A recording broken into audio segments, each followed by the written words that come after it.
Hai para pecinta film, selamat datang di One Day Film. Kali ini saya akan menceritakan sebuah film yang berjudul Flora. Film ini akan mengisahkan tentang sebuah tim yang melakukan ekspedisi ke dalam hutan yang belum pernah tersentuh oleh manusia. Para tim ekspedisi ini berniat untuk mendokumentasikan tentang kehidupan tanaman di hutan tersebut. Namun, hal buruk pun harus menimpa mereka semua. Baiklah, untuk lebih jelasnya, langsung saja kita masuk ke alur cerita filmnya. Film dibuka dengan memperlihatkan sebuah mobil yang ditumpangi oleh beberapa orang.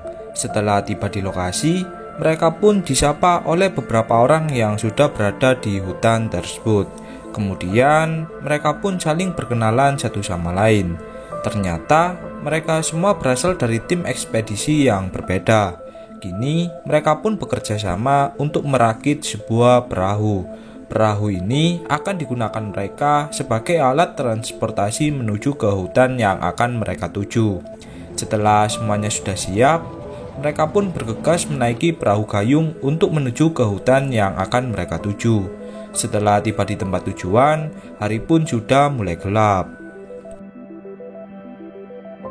Kedua orang bernama Matsudaira dan Ora berencana mencari seorang profesor yang tiba lebih dulu beberapa hari yang lalu.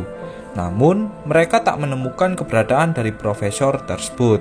Mereka hanya menemukan bekas tenda yang ditinggali oleh profesor mereka. Kemudian, pada pagi harinya, seorang pria bernama Charles tiba-tiba mengalami mimisan. Kemudian, saat tengah berkumpul, mereka membahas tentang hilangnya profesor yang berada di hutan tersebut. Namun, beberapa orang menganggap jika profesor mereka mungkin sedang melakukan perjalanan ke dalam hutan. Di sini, mereka pun berencana mengecek lagi keberadaan profesor mereka pada keesokan paginya. Malam harinya, mereka melakukan pesta malam bersama untuk bersenang-senang. Kemudian, kedua orang pria berniat untuk buang air kecil. Namun, tiba-tiba muncul sebuah debu yang sangat banyak. Mereka berdua menganggap jika debu itu hanyalah debu biasa. Kemudian, pada keesokan paginya, seorang pria bernama Evelyn berniat untuk melakukan perburuan hewan di tengah hutan. Lalu, kita beralih ke seorang wanita yang sedang tertidur. Dia bernama Avis. Kemudian, pada siang harinya, seorang pria bernama Rudy berniat mengajak mereka untuk mencari keberadaan dari profesor mereka. Rudy mengajak Charles dan Avis untuk menuju ke sebuah pabrik yang sudah lama terbengkalai. Mungkin saja profesor mereka sedang berada di tempat tersebut. Kemudian, tim dari Rudy pun berniat mendatangi pabrik tersebut. Di sisi lain, Matsudaira yang sedang membaca sebuah buku penelitian tiba-tiba merasa aneh dengan jari tangannya yang bergerak dengan sendirinya. Matsudaira pun memberitahukan hal tersebut kepada orang yang sedang menggambar. Beralih ke Evelyn, di sini Evelyn yang sedang berburu tak menemukan satu hewan pun di hutan tersebut. Bahkan seekor serangga tak terlihat di hutan tersebut. Merasa ada yang aneh dengan hutan ini, Evelyn pun memutuskan untuk kembali ke tendanya. Beralih ke Charles, Rudy, dan Avis, di sini mereka telah tiba ke jalan masuk menuju ke pabrik yang telah lama terbengkalai. Saat tiba di pabrik tersebut, mereka melihat keadaan pabrik tersebut yang masih utuh. Jelas hal ini membuat mereka merasa aneh, sebab seharusnya pabrik tersebut sudah rusak akibat dihuni oleh para hewan. Kemudian, saat mereka mengecek ke belakang pabrik, tak disangka mereka pun menemukan jasad profesor yang sedang mereka cari. Rudy kemudian mengatakan mengapa profesor tersebut memakai masker. Charles dan Avis pun tak bisa mengatakan apa-apa, sebab mereka tak tahu pasti tentang apa yang terjadi di tempat ini. Charles kemudian memarahi Avis yang berniat membawa profesor tersebut ke tenda sebelumnya. Charles menganggap jika profesor tersebut bisa saja mati terinfeksi sebuah virus yang bisa menular. Beralih ke Ora, di sini dia menemukan sebuah buku catatan milik profesor jika di dalam hutan ini terdapat tanaman yang sangat beracun. Kemudian diperlihatkan Avis dan Rudy yang membawa tubuh dari Charles. Setibanya di tenda, terlihat wajah dari Charles yang mengalami luka. Ora menjelaskan kepada Rudy jika hutan ini dikelilingi oleh tumbuhan beracun. Namun, Rudy tak mempercayainya. Matsudaira pun mengatakan jika tak ada satupun hewan di tempat ini. Matsudaira juga menunjukkan jari tangannya yang bergerak dengan sendirinya. Hal ini menandakan jika ada racun di tubuhnya. Rudy kemudian mencoba jari tangannya yang bergerak dengan sendirinya. Seketika Rudy pun terdiam. Kini mereka semua pun merasa panik satu sama lain. Ditambah lagi persediaan makanan mereka kini mulai menipis. Mereka tak bisa memakan tumbuhan di sana sebab tumbuhan di sana sudah terinfeksi dengan racun. Evelyn bertanya, bagaimana mereka bisa keluar dengan keadaan seperti ini? Apalagi petugas penjemputan tiba sekitar seminggu lagi. Ora kemudian teringat rel kereta api yang berada di sebuah map. Rel kereta api tersebut masih aktif dan dilalui oleh kereta api. Untuk sampai ke sana, mereka membutuhkan waktu sekitar 3 hari. Kemudian, mereka pun setuju untuk pergi ke sana. Sebelum itu, mereka membuat baju pelindung sesuai dengan contoh gambar milik dari profesor mereka. Mereka juga membagi tugas untuk mencari makanan yang sekiranya memiliki lapisan luarnya, sehingga isi di dalam tanaman tersebut bisa dimakan. Avis yang pernah menjadi perawat menjelaskan kepada mereka, jika saat memakan tumbuhan ini terasa gatal dan mual, maka mereka disuruh untuk memuntahkannya. Tumbuhan yang akan mereka makan terdiri dari batang bambu muda, kemudian akar teratai, dan beberapa tumbuhan lainnya. Rudy yang memakan salah satu tumbuhan tiba-tiba memuntahkan darah dari dalam tubuhnya. Mereka pun bergegas untuk memberikan Rudy pertolongan pertama. Namun, Rudy tetap mengalami kejang-kejang dan tak sadarkan diri. Malam harinya, Avis merasa jika kejadian yang menimpa Rudy adalah kesalahannya. Matsudaira kemudian menenangkan Avis jika semua ini bukan salahnya. Avis hanya seorang perawat. Dirinya sudah benar memberikan keamanan kepada mereka. Namun, tumbuhan yang sangat beracun ini membuat gejalanya sulit untuk dideteksi.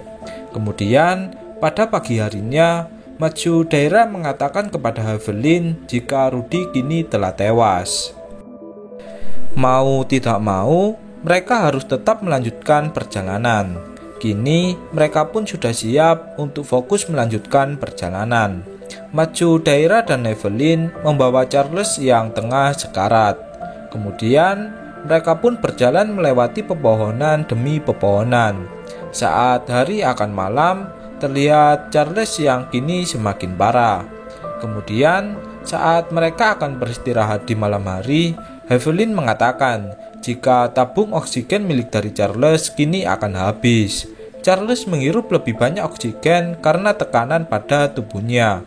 Jika hal ini dilanjutkan, maka persediaan oksigen yang mereka miliki tak akan sampai di tempat tujuan.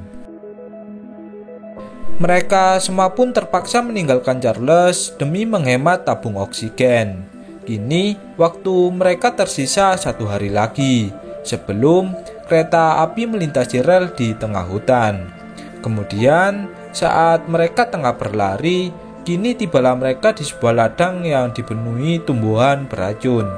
Mereka pun berjalan perlahan-lahan, berharap tumbuhan tersebut tak mengeluarkan serbuk sari yang sangat beracun.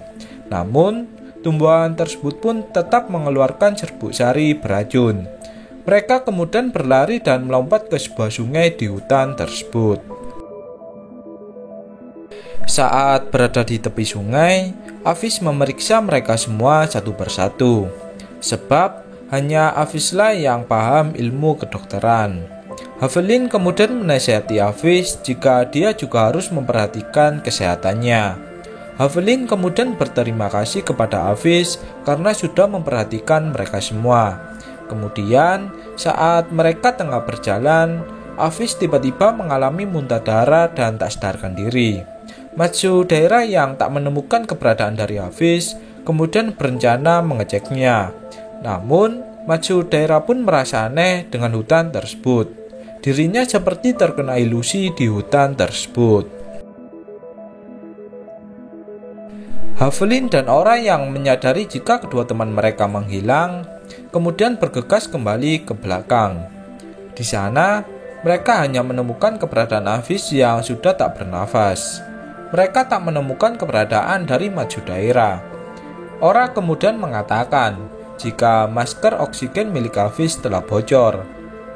Hal inilah yang menyebabkan Hafiz tewas karena menghirup serbuk sari pada tumbuhan beracun sebelumnya. Di sisi lain, Maju daerah melihat sebuah hutan yang terdapat kain-kain bergelantungan di hutan tersebut. Maju daerah kemudian melihat anak kecil yang bertanya kepadanya. Namun, tiba-tiba anak kecil itu pun menghilang dari pandangan Maju daerah. Kemudian, Maju daerah pun dikejutkan dengan penampakan dari Charles yang memberikan serbuk sari beracun kepadanya. Beralih ke Havelin, di sini orang yang khawatir dengan Maju daerah kemudian berencana mencarinya. Namun, Havelin pun melarangnya. Havelin menawarkan dirinya untuk mencari keberadaan dari Maju daerah. Havelin berjanji jika dia akan kembali sebelum hari mulai pagi. Kemudian, saat pagi harinya, Ora tak melihat keberadaan dari Havelin. Ora memanggil-manggil nama Havelin, berharap dia ada di tempat tersebut. Kemudian, setelah beberapa saat, Ora melihat Havelin yang menggendong Maju daerah. Havelin menghirup serbuk sari beracun akibat masker oksigennya yang dia berikan kepada Maju daerah. Kini, Havelin pun mengembuskan nafas terakhirnya. Kemudian, saat hari mulai gelap, Ora berusaha merawat Maju daerah yang tengah tak sadarkan diri. Maju daerah yang terkena tumbuhan beracun membuat kakinya terasa kaku di sebelah kiri. Maju daerah kemudian memberikan tabung oksigennya kepada Ora. Maju daerah menyuruh Ora untuk segera pergi sebab kereta api akan tiba di hutan ini beberapa jam lagi. Kereta api tersebut hanya melewati hutan ini setiap seminggu sekali. Maka dari itu, Ora harus segera pergi dari sana. Dengan berat hati, Ora pun terpaksa meninggalkan Maju daerah sendirian. Sebab jika Maju daerah ikut dalam perjalanan, maka Ora akan ketinggalan kereta akibat terhambat oleh Maju daerah yang tak bisa berjalan. Kemudian, Ora pun dengan bergegas melewati hutan demi hutan. Lalu, setelah beberapa jam perjalanan, akhirnya Ora tiba di perlintasan kereta api. Kini, setelah perjalanan yang cukup panjang, akhirnya Ora telah tiba di rel kereta api. Ora yang kelelahan kemudian berbaring di rel tersebut. Kemudian, setelah beberapa saat, terdengar suara kereta api yang akan melintas. Kemudian, film pun berakhir.